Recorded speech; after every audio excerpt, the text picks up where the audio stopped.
Bom dia, pessoal. Como é que tá todo mundo? Hoje é o nosso episódio 2 aqui do nosso podcast e temos o prazer de ter aqui hoje a empresa Tô de Férias, um parceiro de longa data da Hotel B2C. Temos vários clientes em comum, uma empresa de tecnologia com nome muito sugestivo, né, para a nossa indústria. Temos aqui os fundadores da empresa, os sócios Marcelo e Henrique.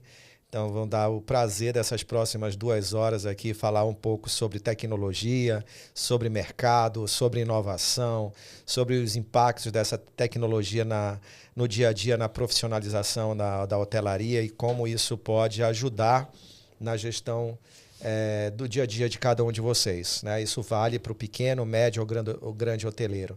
E aqui comigo hoje o meu sócio, Klaus, né, representando a Hotel B2C. O Klaus vai se apresentar, vai contar um pouquinho também da trajetória dele. E a gente vai começar aqui, antes de mais nada, com uma pergunta. Vocês já ouviram falar de PMS? É uma palavra, né, uma abreviação, um acrônimo em inglês que significa Property Management System. Traduzindo, é um sistema de gestão de propriedades que é utilizado, é o cérebro, né, que faz toda a gestão de uma propriedade hoteleira. E aqui estão os mestres, né, os criadores dessa tecnologia. Inclusive, quando nem se falava em nuvem, eles já inovaram, porque foi o primeiro sistema em nuvem que surgiu no Brasil, diferentemente dos PMS que eram instalados em servidores, né? Então, bom dia, Marcelo, bom dia, Henrique, bom dia, Klaus. Como é que vocês estão? Bom dia, Denis. Obrigado aí pelo convite em participar aí do segundo episódio. É uma honra ser logo o segundo convidado. Espero que tenha muito sucesso nos próximos episódios. Pô, beleza. E do lado do Tô de Férias, na sequência vai ter as perguntas, mas a nossa resposta sim, está tudo bem, tudo tranquilo. Maravilha. Henrique? Muito bom. Reiterando as palavras, né, do Marcelo, nos sentimos muito honrados, porque além da parceria, como você disse, de longa data, o que a gente procura expressar mais é a confiança. Então, se não houver a confiança no trabalho, nem do Tô de Férias, nem na Hotel B2C, onde a gente vai chegar? Em lugar nenhum. Então, mais uma vez, a gente agradece a oportunidade e vamos bater esse papo. E aí, Klaus, como é que foi aí, depois de um jogo do Corinthians, amanhecer essa quarta-feira de sofrimento, depois de uma passagem pelo Estudiantes? Bom dia a todos, é um prazer estar aqui, né, no nosso segundo episódio. Não participei do primeiro, estava de férias, né? Então o nome sugestivo aí, tô de férias. Tô um pouco de ressaca ainda do jogo de ontem, né? Mas faz parte. O jogo importante é hoje. Hoje que é só para sacramentar a passagem do Palmeiras. Já tá 4-0, né? Vai botar o time C e tá tudo certo. É isso aí. Mas é um prazer estar aqui com vocês, Marcelo e Henrique, né? A gente é parceiro realmente de longa data e vamos conversar um pouquinho, né? Pra gente ajudar mais aí nos hoteleiros como a gente vem ajudando. Bem, eu comecei aqui jogando uma pergunta para todo mundo da nossa audiência, né?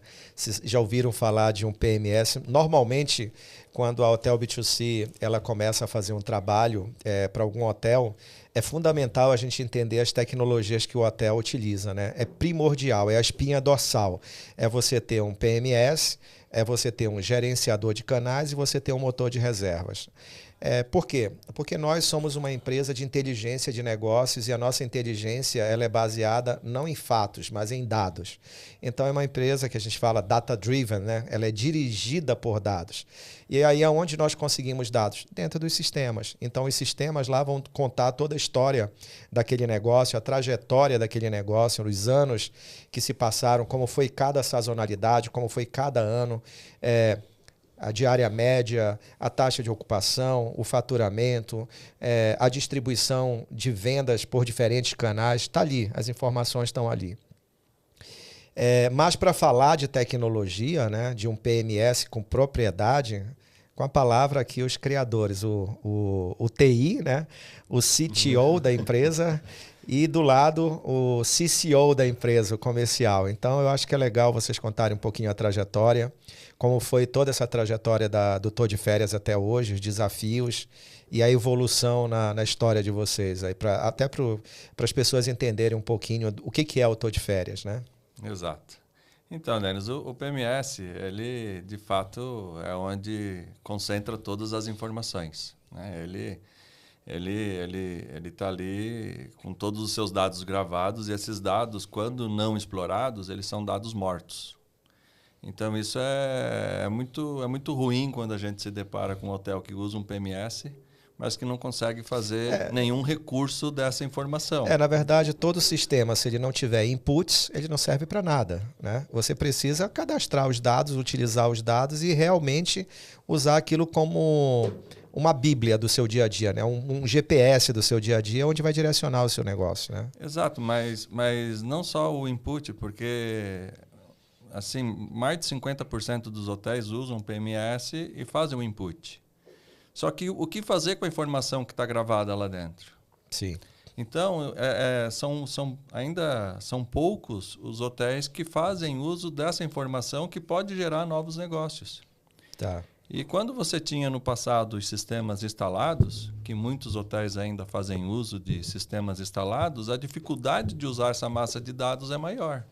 Porque você não consegue disponibilizar ela facilmente para empresas como vocês, que sabe trabalhar o dado, né? Que vai saber tirar um produto dessa informação. Sim, né? sim. Mas, assim, antes da gente aprofundar nos assuntos, até para as pessoas entenderem o Tô de Férias, né? Que fazer uma apresentação inicial aí do Tô de Férias, o Henrique, que é o meu sócio, ele faz a área comercial, ele está desde o início da empresa, mas ele não foi o mentor do sistema como um todo. Tá? Mas conhece profundamente e vende como ninguém. Me engano bem, vamos dizer que uma coisa que eu falo é que são 16 anos de empresa e todo dia eu aprendo uma coisa nova.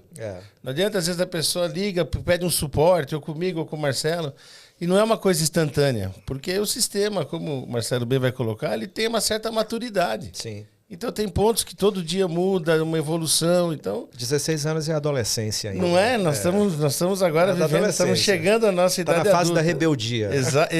Exatamente, matou bem, Nito. Mas pode continuar, Marcelo. Mas enfim, até para entender por que não é mais do que 16 anos. Isso tem a ver com a tecnologia. Uma questão estratégica nossa, não tem mais tempo no mercado, mas, ao mesmo tempo, são 16 anos de um PMS 100% internet, que é o que você falou na introdução, que foi o primeiro PMS em nuvem. No Brasil, em nuvem. Quando a gente chegou, era tudo mato ainda. Então, quando a gente fala... Vocês são praticamente o Cabral dos PMS. Exatamente, né? era tudo mato. Quando a gente fala em 16 anos de PMS em nuvem, já somos bem velhos. E quando a gente fala 16 anos de PMS... Aí, obviamente, existem outras marcas que estão há mais tempo. Eu acho que é legal até pontuar que vocês estão à frente do tempo, né? Porque se a gente for para fazer uma outra análise cronológica, a revolução do B2C, né? Do business to customer, do negócio direto para o cliente final, que são os marketplaces de hotelaria, as OTAs, né? Quem não conhece esses termos, eu vou sempre lembrar de traduzir. OTA é um outro acrônimo, né, que é Online Travel Agency, ou seja, agências online. Os meninos sempre brincam, inclusive, Vamos comigo. deixar registrado. Eu estava esperando ele dar deixa. Vamos deixar registrado que eu sou completamente contra a utilização desses termos, viu? Eles sempre brincam com a gente. Mas viva Ariano Suassuna, não deixe isso acontecer. Eles falam essas palavras bonitas aí para ver se convence. Só para enganar nós, viu? Então, as OTAs são as agências online. Booking.com, Expedia, que é a mesma, Hotéis.com no Brasil, Decolar.com, CVC, essas são as OTAs, né? E, de certa maneira, quem inovou no Brasil os marketplaces, o B2C, é a Booking.com. E a Booking.com chegou no Brasil em que ano? 2009. Então, a gente está falando aí de uma trajetória de 14 anos. Então, vocês estão à frente até dessa própria revolução que aconteceu. E eu e o Klaus acompanhamos esse processo também do B2C, dos marketplaces, das entradas das OTAs no Brasil. Porque eu e o Klaus, nós passamos pela Booking.com. Então, foram 3 anos na Booking, foi uma grande escola, uma excelente empresa. Quando a Booking ainda... ela tinha acabado de ser adquirida pelo grupo Priceline, que é o grupo americano e o maior competidor da Expedia. E a gente acompanhou essa trajetória, essa alavancagem, né, da Booking.com na América Latina. A gente participou do processo dela de crescimento entre 2010 e 2013. E vocês têm uma história anterior a isso, então você já estava com... Parabéns aí pela visão. Muito obrigado. Agora, por que hotelaria, né? Essa que é a questão. Eu particularmente fui o mentor do Tô de Férias. E por que hotelaria? Fala um pouquinho da sua formação, eu acho que até a história, né? Eu tô com 51 anos de idade. Pô, não parece, bem então, jovem ainda. Muito obrigado também. Mas esse corte de cabelo lindo aí, esses cabelos grisalhos, mostra que vocês têm 20, né? Às vezes eu coloco para trás as sobrancelhas. Dá para fazer aí até um... Mas a hotelaria, ela faz parte da minha vida desde 88. Então, a gente está completando 35 anos do hotel da minha família lá em Santa Catarina. Antes mesmo de escolher uma faculdade, eu já era hoteleiro. Então, o nosso PMS da época, imagina, não tinha no Brasil. Você não escolheu, você foi escolhido, né? Exatamente, a gente acaba sendo escolhido. E de forma forçada. Ou você faz isso ou não faz nada. Tinha que trabalhar. A família era o pai, mãe, os filhos e todo mundo tinha que trabalhar. Legal. Não tinha jeito. E o nosso PMS da época, que não existia no Brasil, recém tinha acabado ali a ditadura e não existiam computadores ainda. A gente está falando de uma época vivendo que a abertura ainda no mercado. Exato, a gente usava... CP500 era uma coisa... Computadores ligados na TV, que nem videogame. Isso era pré-COBOL ou pós-COBOL? Pré-COBOL. Pré-COBOL? Não. Nas grandes empresas, COBOL, nas grandes empresas se usava COBOL. Discos de 8 polegadas, eu cheguei a trabalhar. Meu primeiro curso de informática foi a linguagem que eu aprendi, COBOL. Sim, se usava muito COBOL. Enfim, o hotel da família foi inaugurado em 88. Em 89, eu entrei na faculdade de Ciências da Computação, isso na cidade de Blumenau.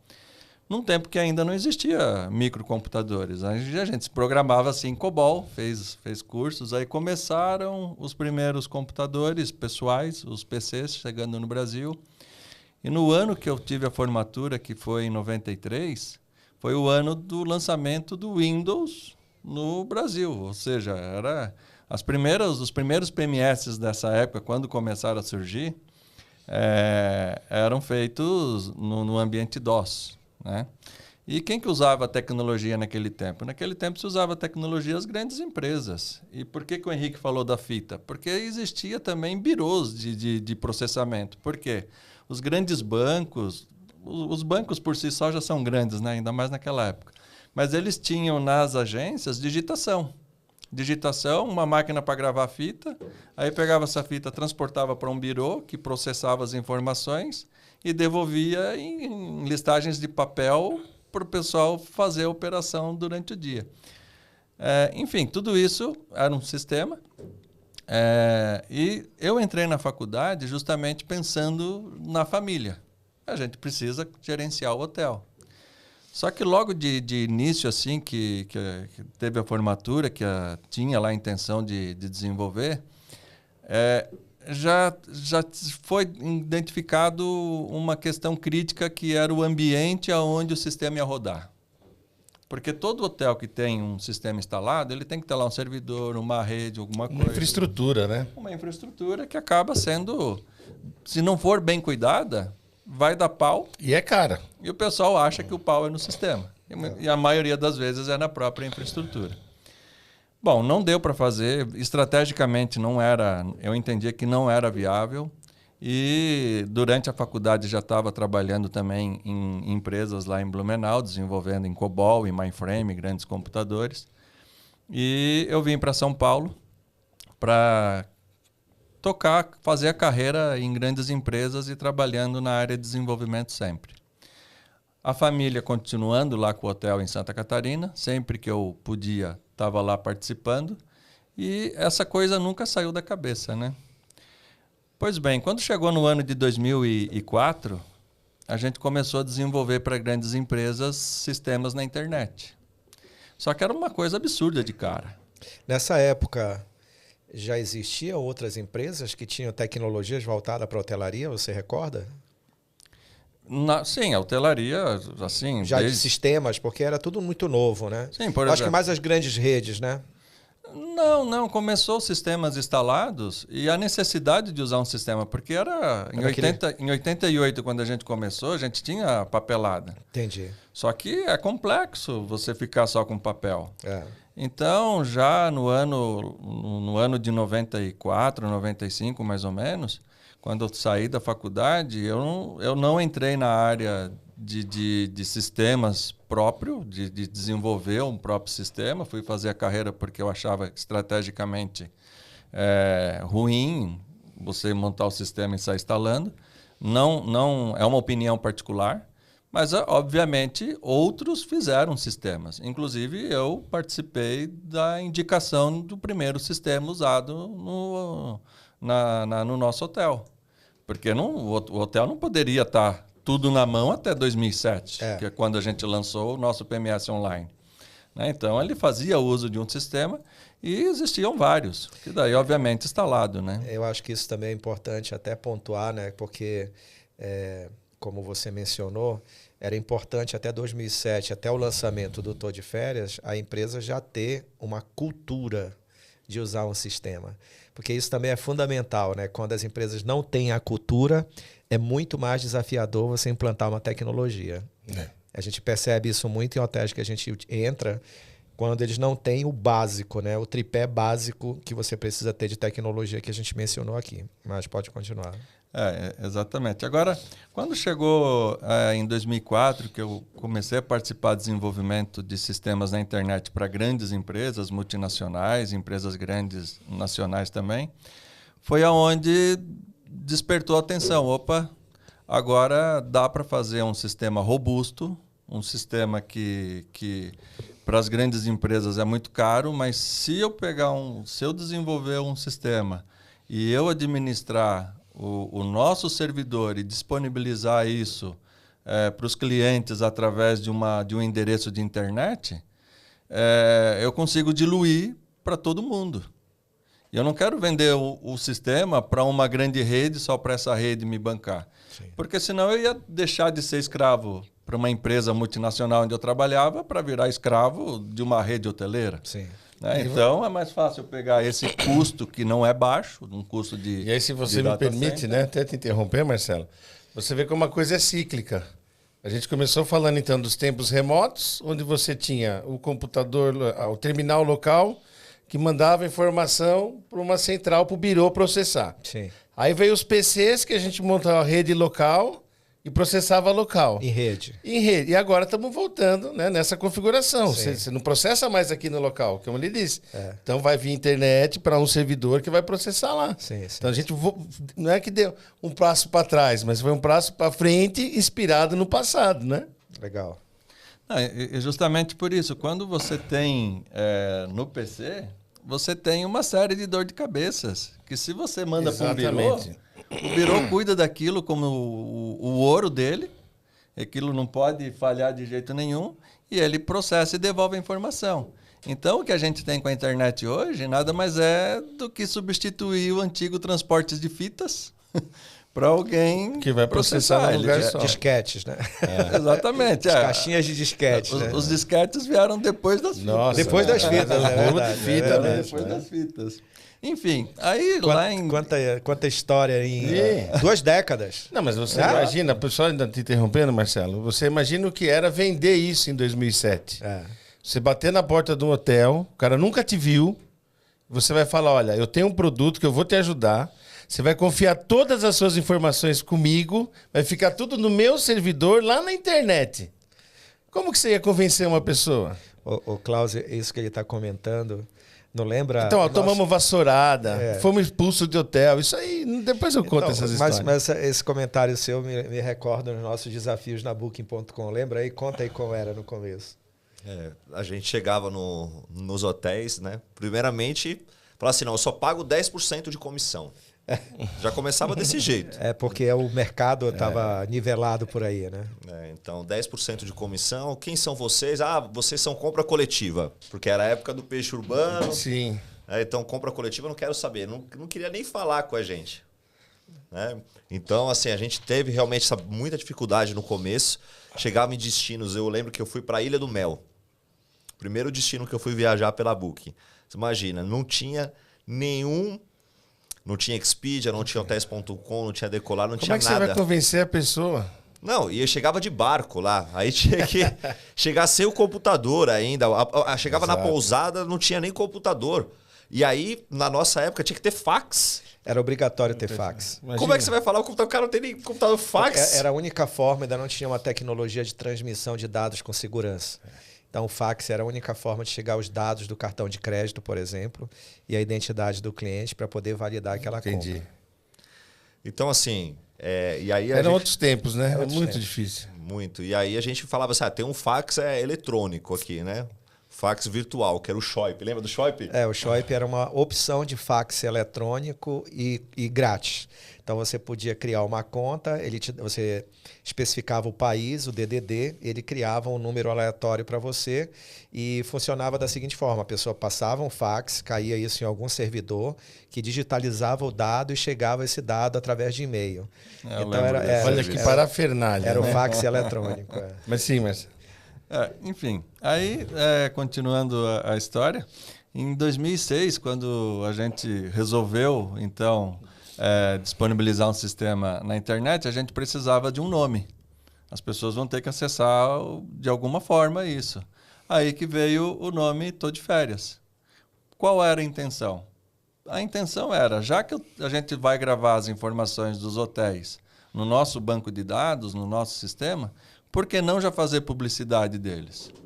Então, a gente criou esse nome sugestivo, onde ele começou fazendo a publicidade e uma porta de entrada para o sistema. Então, além de ser um sistema de gestão de propriedades para hoteleiro, ele eram classificados daqueles hotéis que eram clientes de vocês. Então, a pessoa podia acessar o site do Tô de Férias, escolher o destino e lá, se naquele destino tivesse um cliente usando o Tô de Férias, ele já podia acessar ali pela plataforma de vocês para fazer a reserva. Exatamente. Então, já foi inovador também pensando dessa forma. Foi uma questão interessante depois quando a gente viu surgir Booking, Expedia, Decolar, que a gente... Era mais ou menos isso, mas de uma outra forma, né? A intenção não era o PMS. A intenção deles, obviamente, fazia a venda. A gente não vislumbrou, na época, a questão de fazer a venda. A gente vislumbrou, na época, fazer uma publicidade, porque a negociação com a hotelaria funcionava através de e-mail. A gente não tinha celulares com WhatsApp, essas coisas. A comunicação era muito grande por e-mail.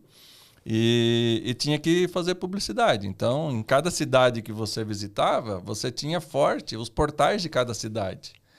Hoje, esses portais de cidade, eles existem ainda, mas não têm a mesma força. Associações, né?